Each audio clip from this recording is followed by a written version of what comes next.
or having a better engage, such as Atlas even for the group AOE. Well, looks like the good boys have a little bit more research to do, and hopefully for this next test, they're going to continue moving on. It's a best of 3. We're going to throw it over to our casters here. Hopefully, this is match points for Falcon. Take it away, boys, at the desk. Thank you very much, gentlemen. And now, before we talk about Game 2 ahead of us, we do want to mention there is a TikTok Live Carnival. You can cheer up Carnival for M4. Watch M4 matches on TikTok. Participate in Cheer Up for M4 activities by watching M4 matches on TikTok and using M4 exclusive customized gifts to cheer for the teams. There will be a chance to be on TV and win abundant gifts. There's also more here, Mirko. I want to be on TV. Yes, you do. And you guys can also take a sneak peek at M4 events and be the first to receive information about all the rewards you guys can get. M4 Pass will be available on the 20th of December. Exclusive rewards like the Beatrix Light Chaser skin, the Beatrix Stellar Brilliance skin, and the M4 Beatrix figurine. Oh my God. Wow, I just can't get enough of that. That was amazing, right? Because this is amazing. You guys can't see it right now, but you will be able to see it just in a bit. On top of that, you guys can also get the emote, the sacred statue, spawn effect, recall effect, the avatar border, and even the trail effect. There's so many rewards all waiting for you guys. And you guys can get the All Assist special skin War Lion for free. For free. Starting December 24th, the M4 support chest will also be available in-game. Open it to get loads of M4 Pass EXP and stand a chance to receive a mysterious gift. Perfect time for you guys to catch up on EXP on your pass. And on the day of the M4 final, happening on the 15th of January, expect to get an avatar border also for free. In the M4 Battle Night event, unlock a skin chest by completing tasks and pick a skin of your choice within the chest. Hashtag Mobile Legends Bang Bang, hashtag MOBBM4, hashtag Dare to Be Great. Look at that figurine. I'm sure you guys want it. Yeah, I'm going to be taking it home. Sorry. Actually, I feel like everybody said that at this point. It is actually a contest now. How are you going to take that home without anybody else? You have to beat me in an arm wrestling match. Maybe not. I've already been challenged. I'm going to avoid that. Yeah, I mean, Eterna was the I'm gonna first to challenge me. Did Eterna win? Shoot, we haven't done it yet. We're waiting for the last day. You know, that's pretty unfair, Naisu. You're a small guy, you know, so like it's easy for everyone else. Well, I'll we'll leave it up to however we decide on the last day here. But now, okay, jokes aside, we're about a minute away from the next draft. Falcon Esports striking first blood in the series. It's quite the game ahead of us. S11 Gaming specifically, Wolf, what do you think? I mean, what do you think in here that they can do adjusting themselves for game number 2? I think that they have to not give Falcon so much of the meta heroes because 5 of the heroes that they picked up in the previous game are very, very strong. Surely we've seen a lot of like moments of brilliance coming from S11 and they kind of look like they are prepared for their draft. Unfortunately, there was so much ease on the side of Falcon because everything that they do, it just looks natural to them. And you can see that with a recap of the heroes that we have right now. Surely the Lunox can work against the tanky lineup of Falcon, but eventually you'll have to have the you will need like damage sources from their composition. I just want to pick your brain a little bit. Why do you think Justin decided to go with the Decimate so much when he was, focusing on Burmese. IMU? Yeah, like he's Burmese. Why the Decimate? He's Burmese. I don't have an answer. That's the answer. Actually, I don't have an answer apart from the fact that maybe that's the closest hero to get at that moment. And you're going to have to give it to the Cho. I mean, sometimes you will have a chance to not give away your ultimate. Because I think that after a few Decimate usages, eventually he went for the Way of the Dragon anyways. I think right there is where you could actually see the main problem lies for S11 Gaming in the mid lane, in my opinion, right? The Lunox pick is great, going up against, again, just a lot of tanky members there, but the thing is, early on, mid control is just not available for you. We saw it very early on. Lunox was losing out. That's why I said earlier on that maybe the Lilia would have been a bit better. You're not giving a big ultimate away, and guess what? You clear a bit faster too. Wave control on top of the fact that Martis wants to invade. I mean, those are all up for grabs, I'm assuming, for the next game here, depending on how this draft goes. As we load up here for game number 2 against Falcon Esports and S11 Gaming. Again, it's match point for Falcon Esports. S11 Gaming going to want to start off on a strong foot here in the draft. They're going to be on the blue side here. Falcon Esports on the red. Still going with the Faramis ban, right? They're going to take that out. We'll see how the rest of this goes in the first phase. You know, there's actually a fun fact here in the lower brackets of the knockout stages and the best of 3s. It's all been 2-0. Yeah, so far. So is the meta right now very momentum-based at M4? 100% that was seen yesterday, because that's what I felt with how the Valley won. Like, that's how I felt with how S11 themselves have won. Even Occupy Thrones, you see them, or at least with their opponents, Malvinas, you see some reverse momentum going their way. When they lost their game number 1, it seemed like they weren't able to find the opening in game number 2 when they did. So, to answer your question, momentum and reverse momentum. I mean, that matchup specifically, Wolf, the Occupy Thrones matchup was just kind of crazy because, you know, I mean, the way that games went, both of them, you didn't know what was going to happen, what the end result was going to be. Are you talking about MVP of the day, Leo? Yes. You're talking about the man who practiced his mind off? Yeah. Practiced his mind off and still pulled it off. I mean, and it was with the Fanny, right? So that's the thing. Do we actually see? Okay, never mind. I was just going to say, do we actually see a Fanny come out for this game number 2? But, you know, it's banned out here. They don't want to allow Ken to have it. But still, I feel like there's a lot of choices, especially in terms of that first pick for S11 Gaming. Might be Falcon just gave away the carry and then exchange for both the Valentina and the Kaja. Just trade a one good hero for 2 greater heroes.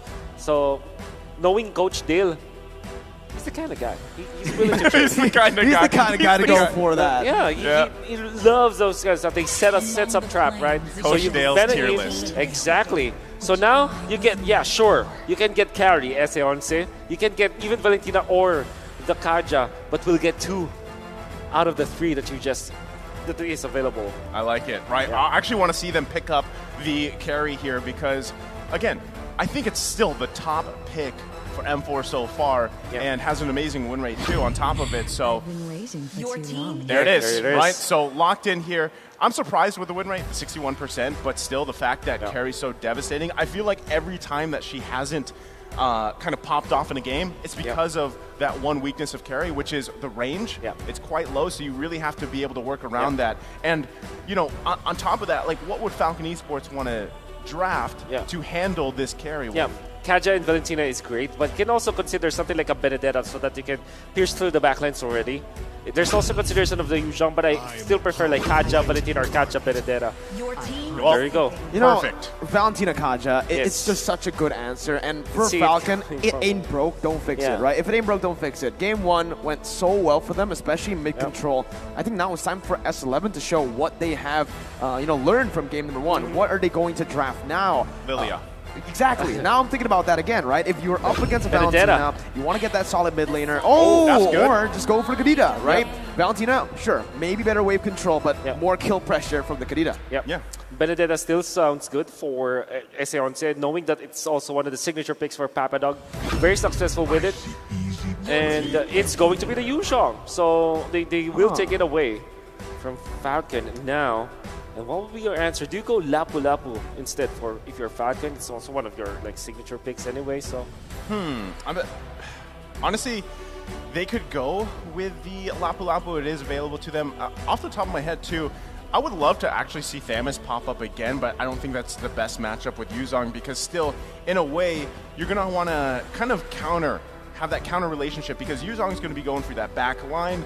You want to be able to provide at least another body in the front, right? And we saw that with the Fredrin earlier, but they're actually going to lock in the Harith here for now.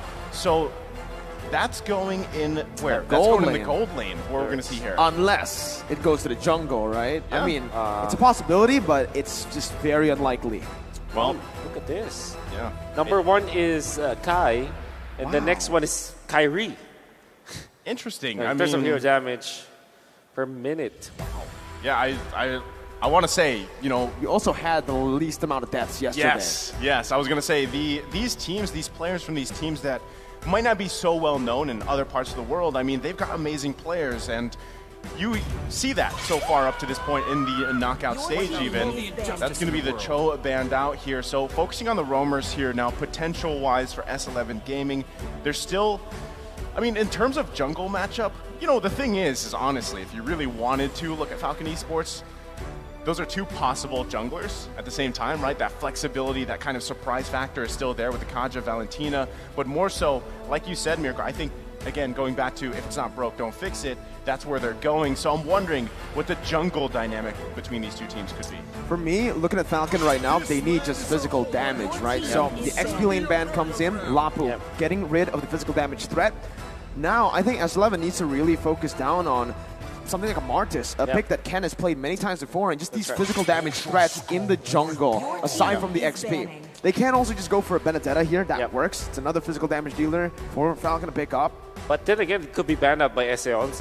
If you're just S11, just double down or triple down on the XP lane, knowing that you already have the Yuzhong, you have that secured, just deny anything that Falcon will have as comfort. Now, the interesting idea for Falcon is that they went for the higher pick instead of an XP laner, knowing that this is the only laner that can easily go up against the carry, or at least even up or square up against the carry in the laning stage. You still have to supplement it with a frontliner. So I think that this would be a choice of a Grok, perhaps, or like you said, a Martis for the side of Falcon Esports. Not going to be surprised if that will be the choice. Like, you pick that up in the XP lane as a tanky frontliner. I'm wondering too, right, if we see them actually lock in that Grok. We've seen Grok place in the XP lane so much, whether it's with the Weapon Mastery or the High and Dry emblem here. So, but still, you're kind of in that position where, you know, how do we play around this? There's the Martis pick, like you were just calling out, Mirko. Great option. We actually saw how tanky and durability it could be in the last match, and how that can be a, I mean, it's crucial for teams that play this Martis in the jungle, because objectively now you've got to match that if you're S11 Gaming. Now the thing is if they actually put pressure on this Harith pick specifically, you've got great burst potential, and if you can shut that down and allow, again, carry to really shine in this game, you're going to set yourself up for success for S11 Gaming. These last two picks, though, very crucial here for them, Wolf. You have to have a frontliner too. Aside from the Kadita, you need something like a Grok deck to control. It's great actually against the Harry if you think about it, but you give away the wall charge to the Valentina. But it's a choice that you have to make, or maybe a Lolita, in fact, for S11 to kind of answer this. Well, wow! They take your suggestion and they say no. I love it though. Selena, I have not seen this in a very long time. Debut for Selena at M4. Exactly. I'm wondering, right, is this really the game plan here? Selena and Kadita. And I mean, even looking at the players' reactions, right? I mean, I'm not sure 100% how they're feeling about it, but this is something new, obviously, and it's also, it can be deadly here, especially you're talking about pick-off potential. And the last pick for Falcon Esports is going to be this Ling here. How are we feeling about this, guys? It's a Martis XP lane for Falcon, so that's just a solid matchup again, right? Yu Zhong, sure, out-sustains him, but if he can get out of the Fury's Knife that easily and can get trades down and all-ins down the way he does, hey, I think Martis actually takes it. Unfortunately, the Ling is so much of a gamble, at least for Falcon. But we know that they can really pull through with this. Why did they say that it's a gamble? There's so much crowd control on the opposite side. You have the Selena arrow, surely you can dodge that, but knowing that there could be other setups. Two petrifies? Two petrifies. The Kadita and the Yuzhong. And then eventually the Pakita with the knockups. That can be followed up with the Selena arrow. There's so much control that can come out of S11. That's kind of makes this Ling a little bit scary, but this is Falcon, dude. It's Falcon, dude. Falcon, dude. All right. Well, we've seen both team compositions, and it's a do-or-die situation for S11 Gaming. Match point for Falcon Esports. Who takes game number 2? If it's anything like day one, again, 2-0 all across the board. Falcon, are they going to be able to do it? Or will S11 break that curse here? Technically, the Paquito is also at a 100% win rate. And Jotun was the one who played it yesterday, too.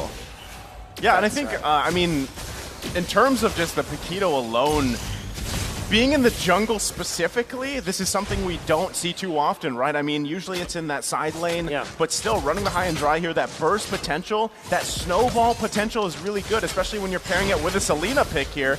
You can already see even Ken going to be the focus, but gets out of there fine. Still, though, your pick-off potential with a Selena, with Chan here, is huge if he can land those Abyssal arrows. Yeah. You can see the vertical jungling coming out from Falcon's jungler Ken. After going for his purple buff, he went to the opposing Grammar.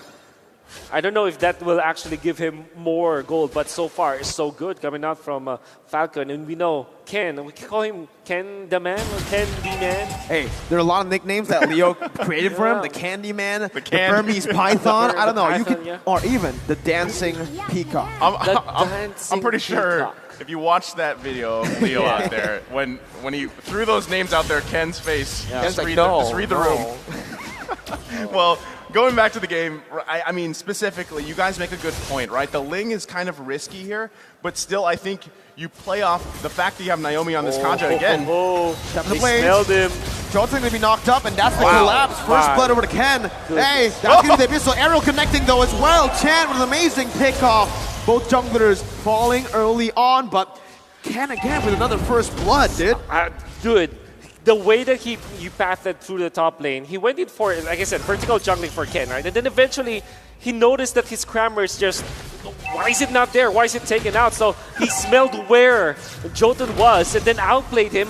Unfortunately, he got hit by an arrow. Oh, yellow flash, that's a mid finds Papa Dog, eliminates him. Justin also jumping with the Black Dragon form. Chance gonna fall to Naomi. Jotun, no, he does not get the turtle with the red tree, but he does get it with a punch. He will fall to the hands of Falcon, though. 1.2k gold lead. Well, that's massive. Yeah. That's massive for Falcon because the fight that happened didn't have any jungler around it. Yeah. But there were many kills for Falcon. And then, because of the fact that Jotun is down for 2 deaths, Ken was able to get into his orange buff, which means that there will be a big advantage between the junglers that we have right now. I mean, not only that, but the fact that all those kills are pretty spread well here. But Kai in trouble. Oh, that's a 1v1. Zipix one more hit. Doesn't go for it. Erwin jumps in, doesn't get in range. He actually went for the flicker instead of the petrify. Oh, Naomi though, he has a flicker. Interesting. Oh, Naomi. Flickers forward. Just whips Kai, takes him back down. Erwin now alone, jumps in on the Zipix. No petrify to lock him down. He also has that purify. The Abyssal Arrow whiffing there, and Justin just gets out free. I don't understand why they did not go for the petrify on the Kadita. That really is trippy. And Ken already. 3 blades. It's going to be enough. Might go for Papadog again. Oh, there it is. 1 HP. He finds it with the orange buff. Gets out. Just walks away. Move. Yellow flash though. Jotun's looking for him. Chasing him down. Yellow flash. Trying to get away. He gets out with the flicker too. That's why you call him the yellow flash. Yeah, I mean, he flickered out of there just in time. And I mean, okay, going back to all the points here in the last couple minutes, still, interesting match, right? There's a lot of action 4 minutes in, and it's great to see. But again, if you're S11 Gaming, you got to be worried that look at this distribution of these kills here, as well as the gold. It's 3K ahead for Falcon Esports. Wow. It's very well spread. Naomi again with a lead in the kills with Zipex, and now the focus. Erwin can't find it here on the bottom side. Up until now, there are questions being asked here. Why didn't Erwin go for the petrify? And that really gave them a big disadvantage because we were talking about how much they can change their stunts and how much they can control both the Hand and the Ling. And that's all down the drain because now we'll have to rely on the petrify on to this Yu Zhong. You can see them just really struggle against Falcon's aggression because everybody's just outplaying each other. Yellow Flash is outplaying his lane matchup. You can see Zipix just winning the lane matchup versus Kai. Naomi too gets a Divine Judgment. Erwin, he gets the rough waves out in time, but he is going to lose out on that kill pressure again. Mid lane pushed in, shoved in. That's the Abyssal Arrow connecting, and Jotun's going to be able to follow that up. Knockout strike. Chan finds that kill. Ken looking for some compensation as he dashes in. Has the time of the blades. Gets Jotun knocked up. No, he doesn't, but he does find 3 blades. Ken styling, dashing all across the place. That was clean, right? That was a great play from Ken here, and it's really tough to. That was sweet, dude. Candyman. And maybe it sticks, right? But Chan, I mean, the arrows have been landing where they need to. It's just isn't enough time, and I feel like a big question too. Again, Erwin here with no petrify. Every time we Erwin, okay, he's gonna rough waves out. But still, every time we see a Kadita pop up with a flicker, I feel like that's usually cause for discussion because man, people are like, why do you not roll with that petrify? Now, you have to consider the fact too, there's 2 purifies here for Falcon Esports. That's right. So even those the CC available to S11, they've got to get through that first. Absolutely. Well, Zipix is already up with the Feather of Heaven, but the conceal play might be really bad for S11. Again, no Petrify. You can see the impact here. Ken is going to be able to actually get Naomi. closer. Naomi finds the Divine Judgment. You can say goodbye to Erwin. Zipix still going through on that Zaman Force, forcing the flicker out from Chan. Ken picks up the tier 1 in the bottom lane, and it's a 4,000 gold lead, 8-2 this time around. I don't know. That's a good Abyssal Arrow, but no follow-up. And that's the reason why you pick up the Harith against the carry, or you see the lane matchup really going in their favor. Papadog is going to be able to get that Black Dragon form. The rough wave stolen away by Justin means that he can get out of that. As you were saying, Wolf. Yeah, I mean, you can see Harith winning his lane matchup already, and now he's able to push up his own lane, stealing the damage as intended with the Purify Harith. It's very difficult now to deal with him, especially with all the items he has. He can even push turrets because of his itemization and the natural progression coming up from the Harith. This is an uncontested Harith game, and Falcon are really just enjoying it, styling over S11. Check this out, right? The M4 stat. Selena's debut in M4 after 51 games. I mean, and to be honest, she's got 2 kills right here for Chan, and I feel like the got big 100% of the kills. 100% of the kills, yeah, she does. But conceal play, they're looking for another here. Justin able to dash out. That's Zipix jumping in with Zaman Force, and Jotun's going to be melted down here. Able to dash away for a bit, but now it's the complete collapse coming in from Falcon as they are looking for their targets. Ken on the wall, just chilling, backing off. This is what Falcon does so well. When they have these kind of leads, they just keep pushing the gas, right? They literally leave their foot on the pedal here, and it's really hard to stop it because S11 Gaming, again, you're at some point of a disadvantage. Ken gonna be just fine, gets out of there, taking just jungle after jungle. And like I said, this snowball effect, this momentum that we brought up earlier is apparent here in this game too. They're not stopping, and they're even controlling multiple parts of the map at the same time. Erwin, no Petrify, no lockdown, he missed. And even the Selena, right? Abyssal Arrow connecting dive with Divine Judgment over the Papadog. He disappeared. Ken now, ooh, he was looking for that kill right there. Jolton comes in with 2 jabs. He's going to be melted down. He's the one assassinated from his engage. It's a 2-for-0. Falcon walking the base down. But you can see that Abyssal Arrow instantly negated by Yellow Flash, who can actually just cancel the CC. Hey, just as I say that, Chan picks up the kill, flickering forward. That's the 3rd kill for S11 and a 3rd kill for Chan. Oh, they're playing with him now, man. Justin's not even hitting him. I mean, he gets out of there. That's the thing, right? Chan is, I guess you could say, the saving grace here for S11, but to what extent, at what point, does this keep working? It's just a couple kills. You're still working against a massive gold lead in favor of Falcon Esports, and this should just be a free lord for them because, hold on, S11 Gaming going in. This is a Hail Mary play. Papadog only finding Justin, but has a rough wave. Zipix now completely free hitting, using the Zaman Force over. Jolton's going to be melted down. Naomi's going to be able to actually deal a little bit more damage before Jolton comes in with a Retribution, but it does not save his life. The killing spree for Zipix, a 3-for-0 for Falcon, and that's a free lord over. The Hail Mary play coming up from S11 did not work because all of a sudden Justin had a rough waves, stolen ultimate to keep him alive and even punish S11. Papadog was in a very tight spot already, as well as Erwin. They're taken out easily. Then Jotun, every time he jumps in forward because he doesn't have enough itemization, as well as the fact that he is very squishy, he gets punished by Falcon so easily. And it's going to be very difficult now. No ultimate available for Papadog. This might be it for Falcon. Naomi finds the Divine Judgment. Papadog melted down. Ken getting the knock up onto 2. Jotun forced to run away. Ken gets caught in the Abyssal Arrow, jumps out. The Fish Boys gets out alive. Erwin is going to be the one falling to the hands of Justin as he jumps in for more damage onto Kai. S11 surviving another day. Naisu, what you got to say, bro? I mean, 10.5 minutes in, base half health here. That could have been an end game there, but still, Falcon Esports pressing this situation here. They do want to end this before it gets too late. They've got a massive lead. They're going to be working on these inhibitor turrets. They still got the top one. And S11 Gaming, they've got to defend here the best they can with the tools that they have. Man, they took 2 base turrets down with the passive still intact. It's meant to clear out waves. It's meant to prevent these 10-minute ends. But Falcon, with their 13,000 gold lead, are going to look for the end here with the mid-wave. Papadon with Black Dragon form, zoning Falcon away, but it's going to be melted down. What? How? Now you see him, now you don't. What the heck? Disappearing from the map. There's Jotun 2.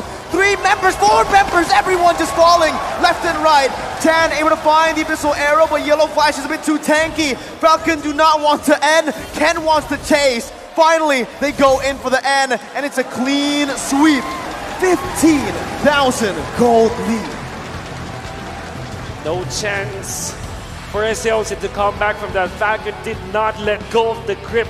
They tightened it every single second that follows. They went in to control the map after their early spike, simultaneously pushing the waves, not giving any free kills to the side of S11. And all of the choices that the Argentinian squad made from the draft to the battle spell to the first few rotations did not work against the titanic team that we know of Falcon. I mean, there we go. Both teams showing the respect here. Unfortunately for S11 Gaming, they are going to be knocked out of the M4 tournament here. And just sportsmanship, very important between these two teams. And what can we say? Naomi, back-to-back MVP performance, taking out S11 Argentina out of M4. It was a crucial series. And there you go, both teams. Give them a round of applause here. That's beautiful. I love it, right? Out of the competition, they are all friends, and you could see it there displayed. Falcon are going to make their victory march down the stage here. Well, that was the first series of the day. Again, thank you guys so much. We'll be back after this. It's me, Naisu, Mirko, and Wolf. Analysts, break this one down. Thank you, boys, but it's time. The Falcon continues.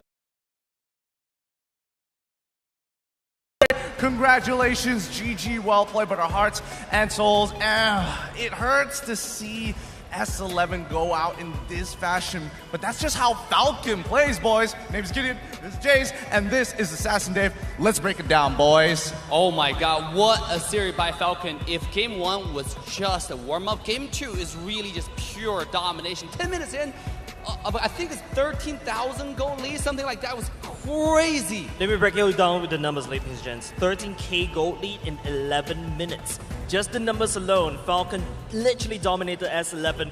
A bit salty about, still a little bit salty, but at least Falcon did a very good job. Look, I'm very happy for Falcon Esports, and yes, man, I liked S11 a lot. It's unfortunate that it had to be this way, but that's just the nature of competition. Hey, S11 did end up debuting of one character in this game, which is Selena. Now, that might not be something that needed, right? Even though it's the last game, maybe the last series they play, sometimes when you in desperation try something, that might just end up hurting you, especially with the Selena pick, because they could have benefited a lot with the challenge to lock someone down, plus the carry damage. That might be their win ticket.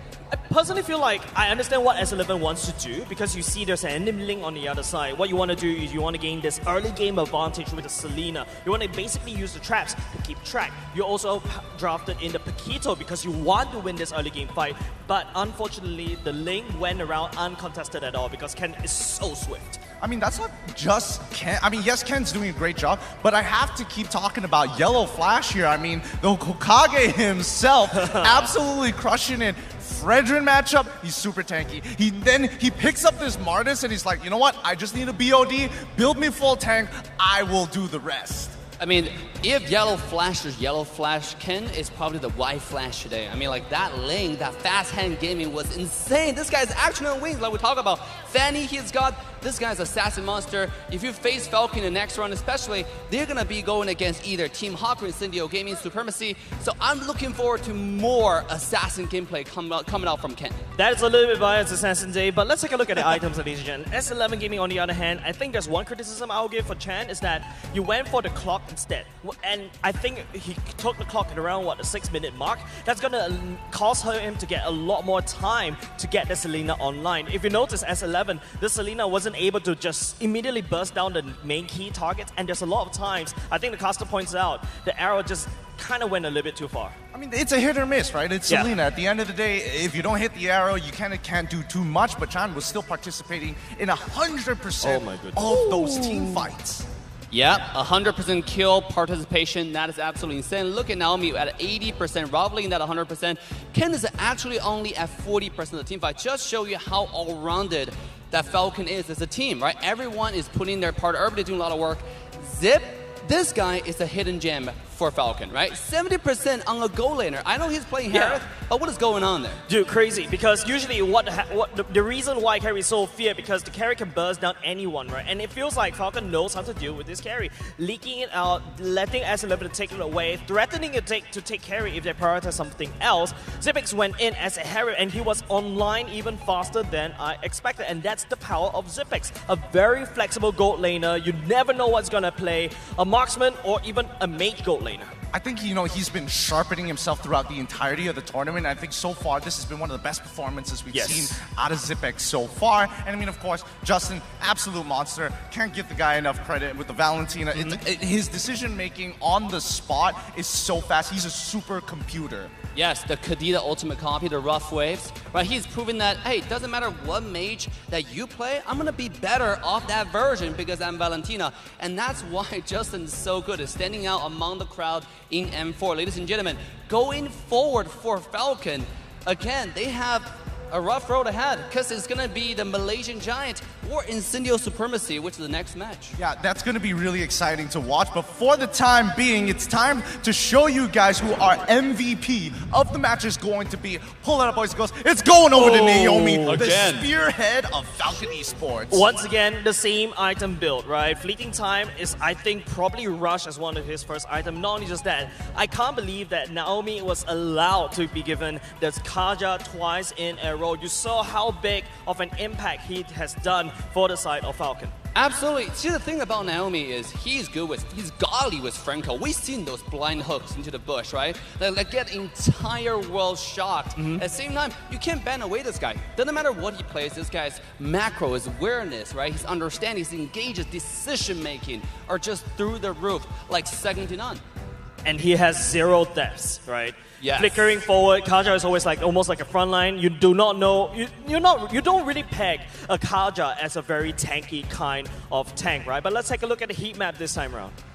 Looking at the heat map, you can see there's a definite change of pace here. Before that, it was like, oh, I don't want to go past the river. I don't want to go too far. Now, I want to be everywhere. I want to make sure I'm in your face. I'm making sure that I'm dropping crumbs in your bed, dropping breadcrumbs in your bed to make you feel as uncomfortable as possible as soon as you sit down. Look, not a personal true story, but I'm just saying. Absolutely. Naomi this game is extending his territory into the enemy jungle towards the bottom side. There are a lot of aggression on the enemy bottom goal lane tier 1 tower. Right? Show them how much they want to pressure the carry away to make sure the carry does not get any farm, and that is the Falcon strategy, right? To make sure, okay, if the carry gets farmed, he might be able to one-shot our team, including the Kaja. So in order to prevent that from happening, look how much visit he gave the bottom lane. I think personally, I feel like Naomi is really want to drive Xipix towards success, right? That's what it's like, the secondary carry. Just in case if Ken falls short, and you saw that in game number 1, the parts of mid part of the game, Xipix actually climbed back up strong. Yeah, I mean, looking at the highlights, it tells a perfect story here. S11 wanted to be aggressive. Falcon, on the other hand, didn't mind playing a little